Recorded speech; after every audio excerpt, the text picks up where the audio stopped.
ইতালির প্রধানমন্ত্রী Giorgia Meloni তখনও এক সাধারণ তরুণী, প্রস্তুতি নিচ্ছিলেন দেশটির প্রধানমন্ত্রী নির্বাচনের। ঠিক সেই সময়ে মুখোমুখি হন এক বিব্রতকর মন্তব্যের। ঘটনার কেন্দ্রে আলোচিত সমালোচিত উগান্ডার সেনাপ্রধান জেনারেল মুহুজি কাইনেরুগাবা। ২০২২ সালের অক্টোবরে উগান্ডার ঐতিহ্যবাহী ১০০টি লম্বা শিংওয়ালা গরু উপহার দেওয়ার বিনিময়ে মেলোনিকে বিয়ের প্রস্তাব দিয়েছিলেন উগান্ডার বর্তমান সেনাপ্রধান ও প্রেসিডেন্ট পুত্র জেনারেল মুহুজি কাইনেরুগাবা।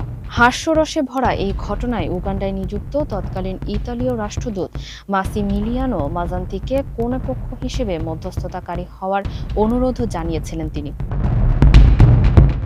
এমনকি মেলোনি বা ইতালীয়রা যদি এই প্রস্তাব প্রত্যাখ্যান করে, তবে তিনি ও তার সেনাবাহিনী রোম দখল করবেন বলেও হুমকি দেন জেনারেল মুহুজি। তার এই মন্তব্য আন্তর্জাতিক অঙ্গনে ব্যাপক হাস্যরস ও কূটনৈতিক অস্বস্তির সৃষ্টি করে, বিশেষ করে ইতালির মতো একটি দেশের সার্বভৌমত্ব নিয়ে এমন তুচ্ছতাচ্ছিল্য করায় কূটনৈতিক অস্বস্তি তৈরি হয়, যার ফলে পরিস্থিতি সামাল দিতে উগান্ডা সরকারকে রীতিমতো হিমশিম খেতে হয়।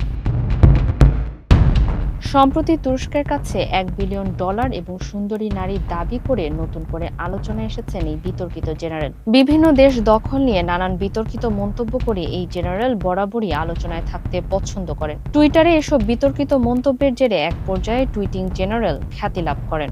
ফারিহ আহমেদ, মানবকণ্ঠ।